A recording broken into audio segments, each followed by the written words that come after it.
Good evening. I'm Bob Schwartz of the Gay Liberation Network. This is the regular monthly television program of the Gay Liberation Network. My guest tonight is Joe Murray, who is the executive director of the Rainbow Sash movement, and I'll be asking him to introduce his organization in just a moment. We will take your calls, but give us about 10 minutes so we can get into tonight's program before making your call. Tonight we're going to talk about the recently passed Civil Unions Act and the continuing struggle for equality in marriage rights in Illinois and across the United States. The Illinois legislature, as many of our viewers may know, recently finally passed the Civil Unions Act, which will take effect in July of this year. Most of the state benefits that accrue to marriage will be conveyed by this act to same-sex couples. It's also available to opposite-sex couples who may wish to avail themselves of civil unions rather than marriage. Chicago's Archbishop, Cardinal Francis George, was outspoken in his opposition to the act, even though it is a civil contract that is issued by the state of Illinois and the various counties. But in spite of his opposition, civil unions passed anyway. On February 13th, this coming Sunday, the Gay Liberation Network, supported by other organizations like Joe's Rainbow Sash group, will again assemble at Holy Name Cathedral to protest Cardinal George's opposition to equal civil rights for LGBT people, lesbian, gay, bisexual, and transgender people. Now, it is important to point out here that an important victory has already been achieved before the protest begins, and that is a victory for freedom of assembly and free speech. Working with the Illinois Division of the American Civil Liberties Union, a letter has been received from the chief city lawyer, Myra Georges, that the city and its police department will not attempt to block the demonstration on the basis of a constitutionally dubious ordinance prohibiting most protest during, before, and after religious services.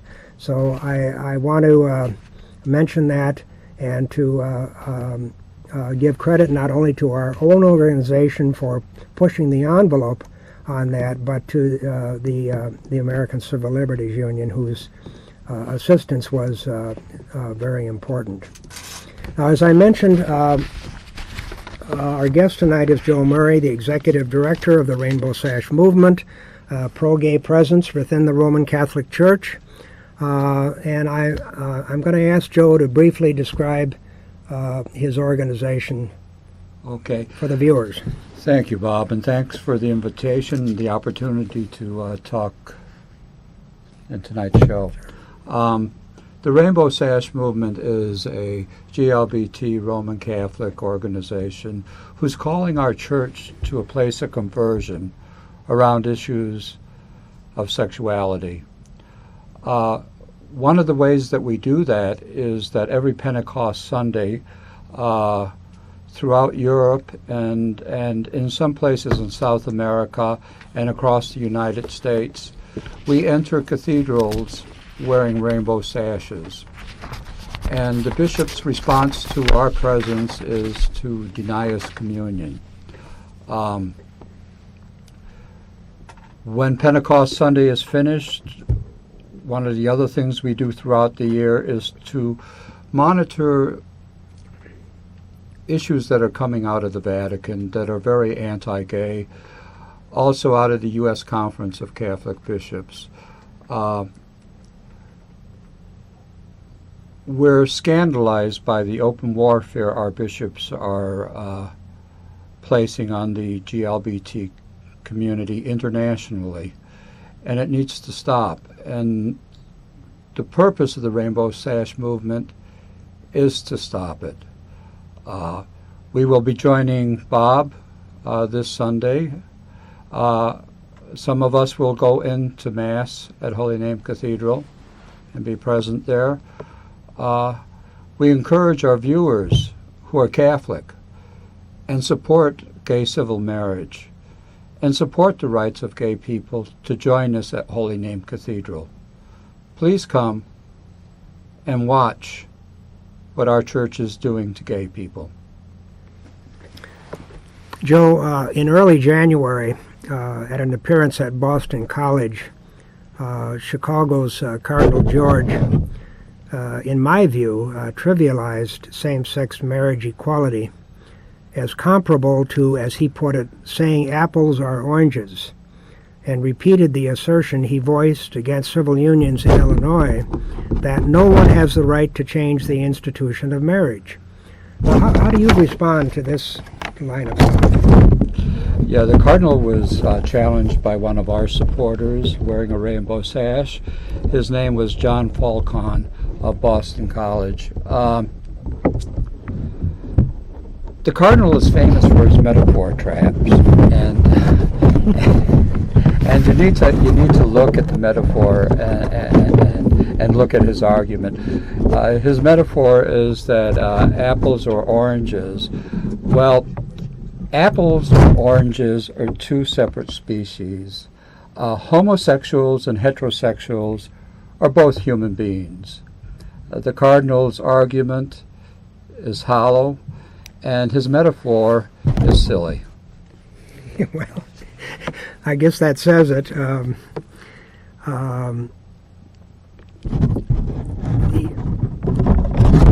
George's efforts to block civil unions and other gay positive legislation has been profoundly unsuccessful, which is a good thing in our view. There was a time when the Catholic Archbishop of Chicago carried a lot more clout than Francis George seems to carry today. What's happened? I think what we're seeing in the Catholic Church across the United States is a paradigm shift. There was a time, probably 10 or 15 years ago, that our bishops could speak and they would be listened to. If they told us to vote one way, we would vote that way. But today, that's not the case any longer. And Catholics are voting with their feet, and many Catholics, sadly, are leaving the Catholic Church. Many gay, lesbian, bisexual, and transgendered people are also leaving the church. The whole issue surrounding the national health debate was a prime example of the bishops no longer having moral control over the laity. Catholics en masse voted to support that legislation, as did Catholic legislators, I might add. I think the shift also took place because of the clergy sexual abuse scandal, and I think that the fact that while the Cardinal has held his priests accountable, he has not held himself accountable for the cover-up that he took part in the archdiocese, as did many bishops across the country. Right. So they're hanging their priests out to dry, but they're not taking responsibility. No.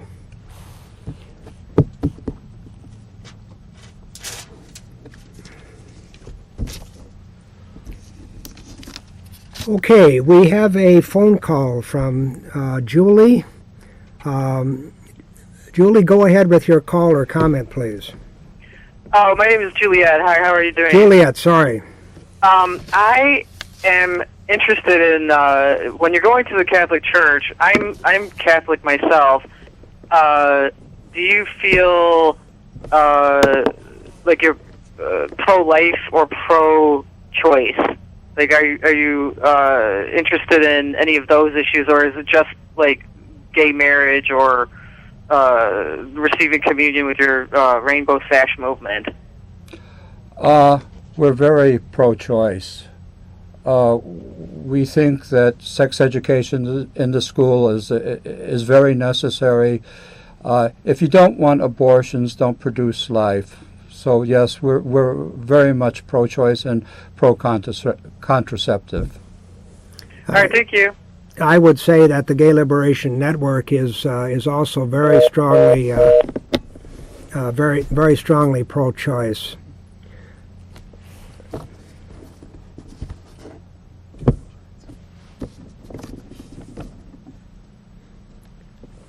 At this time, we'd like to highlight activities that the Gay Liberation Network is supporting. Solidarity with Egypt. People are no doubt aware that Mubarak has finally stepped down as president of Egypt. There will be a rally tomorrow at noon, Saturday, February 12th, at 500 North Michigan Avenue in support of the people of Egypt and their ongoing struggle for democratic rights, which are probably not secured simply because Mubarak, who has been supported for 30 years by the United States government, has stepped down. As I mentioned earlier, on this coming Sunday at 10:30 a.m. at Holy Name Cathedral, 735 North State Street, there will be a protest for freedom to marry. This is the, well, we've been at the cathedral on numerous occasions over the past several years on or about Valentine's Day to demand the right to marry. Civil unions is a step in the right direction, but it's not full equality. It's a second-class status, and as the Supreme Court of Massachusetts said, echoing the decision of the United States Supreme Court in 1954, separate is inherently unequal. The third activity of the Gay Liberation Network that I want to call to your attention is the second appearance in Chicago by Russian gay leader Nikolai Alexeyev, 2 p.m. Saturday, February 26th at the Merlot Library, which is located on Belmont, about a half a block west of Broadway, between Broadway and Halsted on Belmont. Russian gay leader, 2 p.m. Saturday, February 26th at the Merlot Library. Joe, a matter that I wanted to ask you to comment on. We have more research that we need to do on this, but you brought to my attention a state appellate court decision dating from 1995 that affirmed that, quote, nothing in the Illinois Adoption Act suggests that sexual orientation is a relevant consideration and lesbians and gay men are permitted to adopt in Illinois. Now, this has been a sore point with public money going to support institutions that discriminate against lesbian, gay people, against same-sex adoptions. There was recently a situation involving a Lutheran child welfare agency in refusing to pursue an adoption by two men, by a male couple. So this could be very important in terms of achieving equality with adoptions in the state of Illinois. So do you have anything more to add to this information that you called to my attention? Yes, I do. Catholic Charities is definitely accepting public funds and is discriminating against LGBT people in adoption, and has been allowed to do that since 1995. Why that is happening, I don't understand. Why the state has not stopped that and stepped in to say that is wrong. But with the passage of the Civil Unions Bill, I think it's going to be coming more to the front. And I think not only adoptions, but partner benefits are going to have to be looked at if indeed these charitable organizations are accepting public funding. I think right now that I know Cardinal George is actively engaged in trying to amend the Civil Unions Bill to include a conscience clause. And conscience clause is a code term that means he can discriminate in his agencies against gay and lesbian, bisexual, and transgendered people in adoption, in employment, and in partner benefits. We have sent a letter off to the state's attorney about this, asking for some type of a guidance in the matter, and we copied the Lambda Legal Association. We're waiting to hear back from them. We will be making further inquiries on this matter.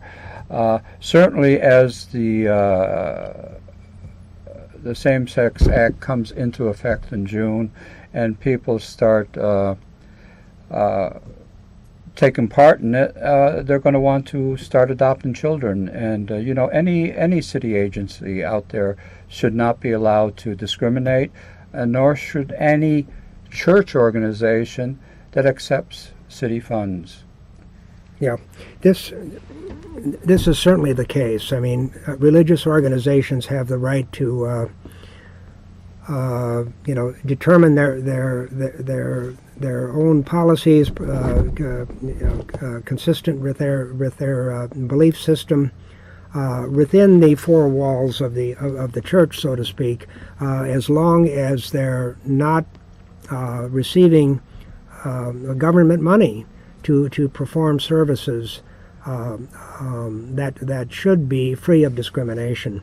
This could be a case, much as the 1954 Supreme Court decision was on school desegregation, where not much happened until people rose up and said, let's start to get this fine court decision enforced. So that may be the case here, that there's this great decision out there, but nobody's taken any action to get it enforced. So we will definitely be working with Joe to do more research on this and to push the envelope to get these religious organizations, whether they're Catholic, Lutheran, or evangelical, no matter what they are, to get them to stop discriminating so long as they accept government funds.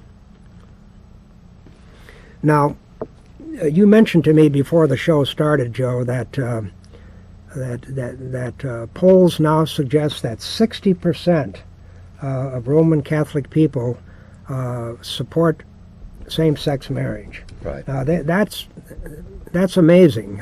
Well, maybe it shouldn't be amazing, but it's significant, I guess is a better word, that while the hierarchy is teaching one thing, a majority of people in the pews are believing and hopefully taking action in an opposite direction. Polls showed that about 50% of Catholics in California supported same-sex marriage out there, while the hierarchy in the Knights of Columbus were campaigning for and funding discrimination against gay people.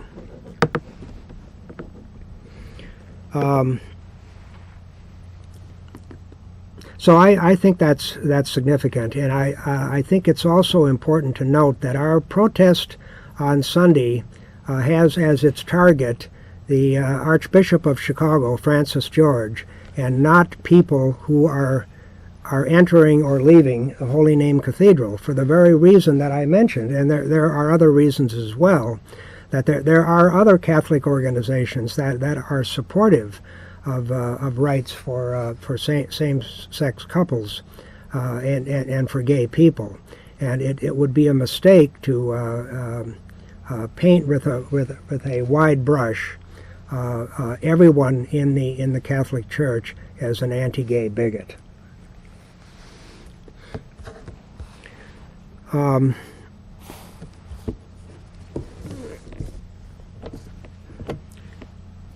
We want to again highlight activities that the Gay Liberation Network is supporting, leading off with the protests that I've mentioned now more than once, and that Joe and his organization are supporting the Freedom to Marriage protest at the Holy Name Cathedral, 735 North State Street, this coming Sunday at 10:30. It's supposed to be warmer, close to 40 degrees, so we're hoping that we'll have a very good attendance at that protest. The next GLN meeting is on a day other than the usual day. It's going to be Wednesday, February 23rd at 7 p.m. at the Burger Park Cultural Center, which is located at Sheridan and Granville. Granville is a stop on the Red Line. 7 p.m. Please come to the meeting and get involved in planning our future activities. The next television show of the Gay Liberation Network is February 25th, 6:30 p.m. Right here on Channel 21, Chicago Access Network Television. Again, Russian gay leader Nikolai Alexeyev, 2 p.m. Saturday, February 26th at the Merlo Public Library, which is located at 644 West Belmont Avenue. Solidarity with Egypt. Come out tomorrow, Saturday at noon, at 500 North Michigan Avenue, which I think is the location of the Egyptian consulate in Chicago. So please come out there to show support for the people of Egypt.